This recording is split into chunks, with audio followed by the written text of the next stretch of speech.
263. Judge not. Presence of God. O Lord, keep me from judging and criticizing my neighbor. Give me kind, loving thoughts about everyone. Meditation. 1. Judge not, that you may not be judged. Mt 7. 1. Charity to our neighbor begins with our thoughts, as many of our failings in charity are basically caused by our judgments. We do not think highly enough of others, we do not sufficiently consider their manifest good qualities, we are not benevolent in interpreting their way of acting. Why? Because in judging others, we almost always base our opinion on their faults, especially on those which wound our feelings, or which conflict with our own way of thinking and acting, while we give little or no consideration to their good points.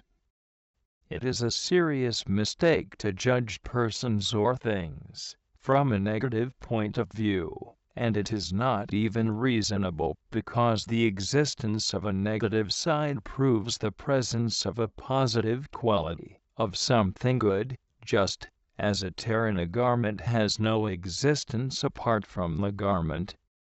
When we stop to criticize the negative aspect of a person or of a group, we are doing destructive work in regard to our own personal virtue and the good of our neighbor. To be constructive, we must overlook the faults and recognize the value of the good qualities that are never wanting in anyone. Moreover, do we not also have many faults, perhaps more serious ones, and those of our neighbor? And why seest thou the mote that is in thy brother's eye, and seest not the beam that is in thy own eye? Ibid. 7. 3. Let us seriously study these words of Jesus, for very often, in spite of our desire to become saints, some remnant of that detestable spirit of criticism remains hidden in our heart. In considering our faults and those of others, we still retain something of this twofold measure which makes us judge the faults of others differently from the way in which we judge our own. What great progress we should make in fraternal charity, in attaining our own perfection, if instead of criticizing the faults seen in others, we would examine ourselves to see if there is not something similar, or perhaps worse in us, and would apply ourselves to our own amendment. Saint Teresa of Jesus said to her nuns, "Often commend to God any sister who is at fault, and strive for your own part to practice the virtue which is the opposite of her fault with great perfection." Way 7. This is one of the best ways of helping others to correct themselves. 2. Judgment belongs to God. It is reserved to Him alone, for He alone can see into our hearts, can know what motives and intentions make us act as we do. Man sees the face, but God sees the heart. 1 Sam 16, 7.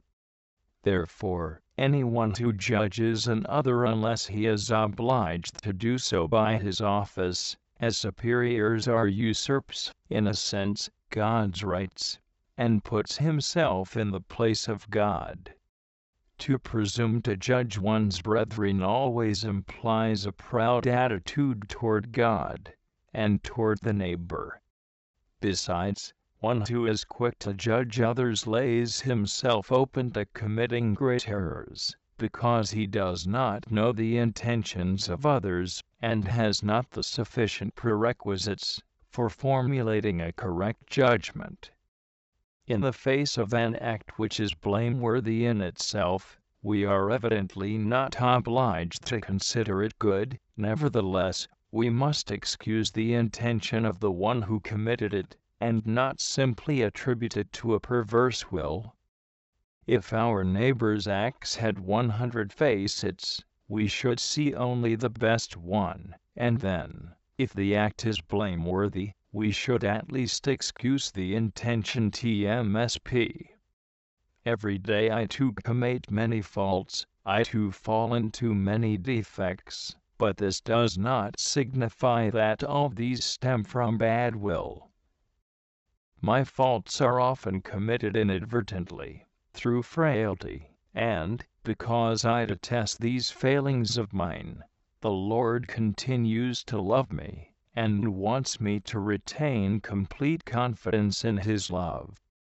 He regards others the same as He does me, therefore, I have no right to doubt my neighbor's goodwill simply because I see him commit some faults, nor have I the right to diminish, for this reason, my love and esteem for him. Perhaps that person who seems so reprehensible has already abhorred his faults, and wept over them interiorly far more than I have over mine. God has already forgiven him, and continues to love him. Should I be more severe than God? On this point it will be well to remember that God will treat me with the same severity that I show to others, for Jesus has said, "For with what judgment you judge, you shall be judged, and with what measure you mete, it shall be measured to you again." Mt 7:2. Colloquy. O Jesus, you are my judge.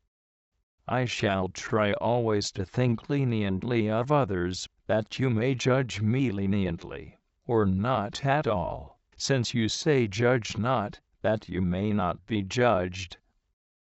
This is why, when I chance to see a sister doing something seemingly imperfect, I do all I can to find excuses, and to credit her with the good intentions she no doubt possesses. O Jesus, you make me understand that the chief plenary indulgence, which is within reach of everyone, and can be gained without the ordinary conditions, is that of charity, which covereth a multitude of sins. Compare TCJ $10 10-11c. Teach me, O Lord, not to judge my neighbor for any fault I may see him commit, and if I should see him commit a sin, give me the grace to excuse his intention which is hidden, and cannot be seen.